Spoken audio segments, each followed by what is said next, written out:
When the calendar flipped to 2024, Japan faced a devastating start to the new year.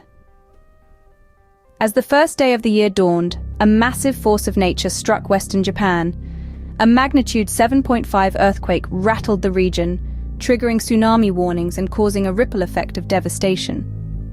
The quake was centered in the Noto Peninsula of Ishikawa Prefecture on Honshu, Japan's main island, an area with a population density of 705 per square mile and a GDP of $43.8 billion. The sudden shaking of the earth led to an immediate fallout of injuries, deaths, and power outages. The timing of this catastrophe, right at the start of the year, added a layer of shock and despair to the already tragic event. But the quake was just the beginning. The threats posed by the seismic activity were not limited to the immediate shaking. Tsunami warnings were issued, adding another layer of fear and uncertainty for the residents of this region. The ground may have stopped shaking, but the disaster was far from over. As if the Earth's tremors weren't enough, a towering tsunami followed in its wake. This was no ordinary wave. It was a wall of water, immense in its scale, unforgiving in its power. It surged relentlessly towards the shore, swallowing everything in its path.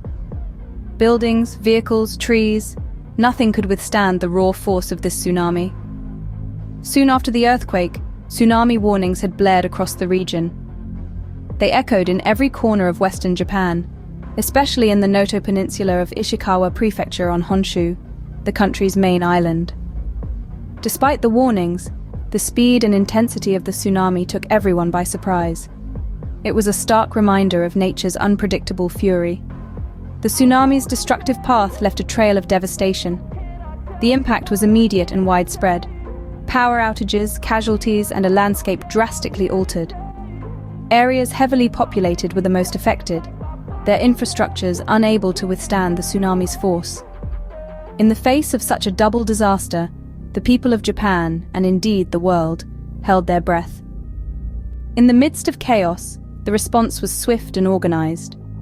As the ground stilled and the waves receded, the well-oiled gears of disaster management began to turn. Resources were allocated promptly and efficiently, ensuring that aid reached those who needed it most, when they needed it most. Search and rescue operations were initiated at once, with teams combing through the wreckage, tirelessly seeking out those trapped in the aftermath of nature's fury. Medical care was provided through triage, a system designed to prioritize treatment based on the severity of injuries, ensuring the most critical cases received immediate attention. But none of this would have been possible without the preparedness measures that were firmly in place.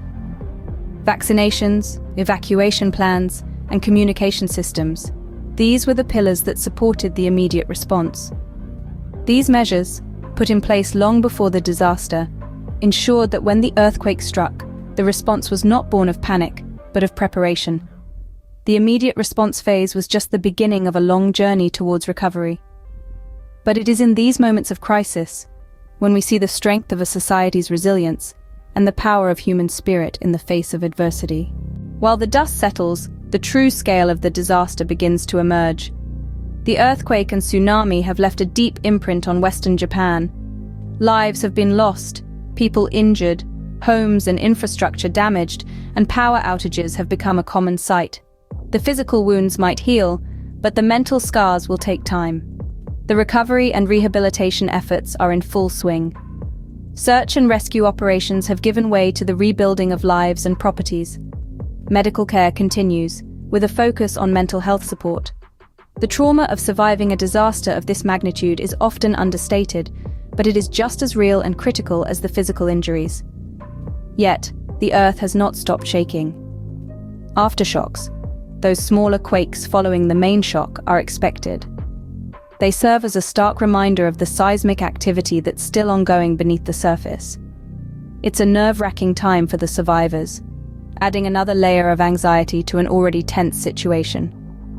In these testing times, the role of local authorities becomes paramount. Their guidance, born out of experience and expertise, is crucial in navigating the path to recovery. It's important to remember that every instruction, every advisory, is aimed at ensuring the safety and well-being of the people. As Japan faces the aftermath, the world stands ready to lend a helping hand.